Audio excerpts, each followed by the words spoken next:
what was your reaction when you read the script at that table read and got to the word dad? Our table reads are always like keggers, right? Like, first of all, they're insane, and we love it and we enjoy it. We thrill and we love finding out together, and it's always chaos.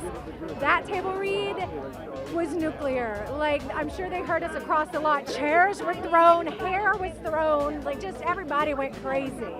I mean, as season finale moments go, the last word turning everything on its end, I don't know, Sean is a genius. There was a shriek all the way through the table read. Everyone jumped to their feet and were like, what? I think we all stood up and screamed. Everyone. It was so funny. I think people jumped out of their seats and the hairs on the back of my head were standing up. It was crazy. Well, especially because Rowan is responsible for putting Huck in the hole and responsible for him not being able to see his family again, and so and learning that that's Olivia's father, that just brings the show to a whole other level. Honestly, when we read that in the table read, people lost their minds. Like, Joe Morton's been hanging out for episode after episode, and no one saw it coming. No one knew what the hell he was doing there. No one really cared. I was gonna say, did anyone say to themselves, why is Joe Morton playing this seemingly small role on our show? He's like, we knew it was gonna be something, but I thought it would be like a B613 head of something fine. I've never even thought about Olivia's family, which maybe is dumb on my part, but I don't think anyone did. At all. We weren't expecting it at all. It's going to be interesting to see how, if and when Huck finds out, how he's going to interact with Olivia and how he's going to take that news. You found out after the fact if he knew that's who he was playing all along? He did know. And that's unfair because none of us ever know anything. And I really think that was because Joe Morton's a big deal and he came in probably and in order to know that all these little scenes were actually going to amount to something. Yeah, because he came out and was like, and I've known all along. And then all of us screamed all over again. It was a really interesting sort of last run of episodes for Fitz because he made a lot of big choices. He made a lot of life-altering choices. What do you think about the decisions he made? Well, here's what I really loved about, the last chunk with Fitz, is he, from the time when he did that false interview with Melly, he said, I'm done with the lies. And he really committed himself to the truth and living in reality. And he set that in motion. And what blew my mind, and also I thought was kind of brilliant, was, Shonda didn't back off from that at all. And to the point where he committed, you were going to be the first lady that lived. And then a minute later, he's on his knees with his head in Melly's lap, which, frankly, I was so shocked by when I read it, I didn't even know how to process it. I just did it. Yeah. So I don't know how I felt, but it's very, very upsetting to me. But I thought it was brilliant too. You know what I mean? And Shonda does that consistently. She just constantly pulls the rug out from under you. And you're, as soon as you think you've gone dark, she takes it as far as she can go, and then it turns around again. And suddenly your heart or your light side comes in, and vice versa. So it's pretty thrilling, even if it's upsetting, What was your reaction when this handsome hair over here places his head in your lap? Go. It took everything not to hit him. I almost had to sit on my hands. Did you go? There was a little hover, a little itchy trigger finger.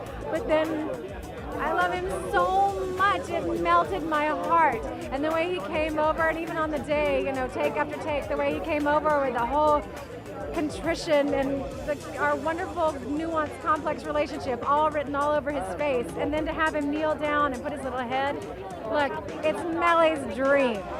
The look on Quinn's face when the blood hit it, tell me, what was your actorly intent with the reaction in that scene? I like it. 100%.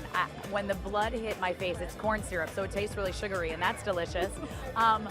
No, it was that moment of coming full circle, and I think Quinn has been secretly excited about turning into Huck for a long time now, and the fact that she finally gets her first taste of blood was something that I think she liked, which is kind of scary, and I didn't know it was going to be that reaction. I kind of came into the moment whatever this is whatever this is. It could happen, and I could be like, but it hit my face, and I was like, I'm into this, and that's a problem. Or maybe not. I kind of wanted to show how upset and regretful he was that he took her down this dark path. I don't think he expected it to go this way, and for her to enjoy torturing someone so much. So I'm hoping that came across, that Huck is just distraught and beside himself for him creating this monster. Do you feel like she was aware of Huck's reaction to it? No, I don't think so. I think she always, in her head, I think that Huck had been pushing her and like really wanting her to be a strong person and be as good at the job as he is. And so I think she's not aware yet that he thinks this is bad. I think she thinks he's going to be psyched. Right, you're like partner in crime, Huckleberry Quinn in full Like, effect. I got you, you know, Yeah. like if you can't handle this anymore because you kind of went 70-52 off the deep end, I got you. Yeah. Like I got you in this. So I think that's kind of what I'm thinking. What haven't you got to do with Melly yet that you're hoping to do next season? I mean, you know, in my wildest dreams, the Obamas and the Clintons come as guest stars, and we all sit in the room, me and Tony, and the Obamas and the Clintons, and we just talk about how it feels to rule the world and how complicated a marriage is in the White House. It's my personal dream. A couple of things, maybe a little undercover work, some of that investigating, turning into a little bit more role playing might be interesting.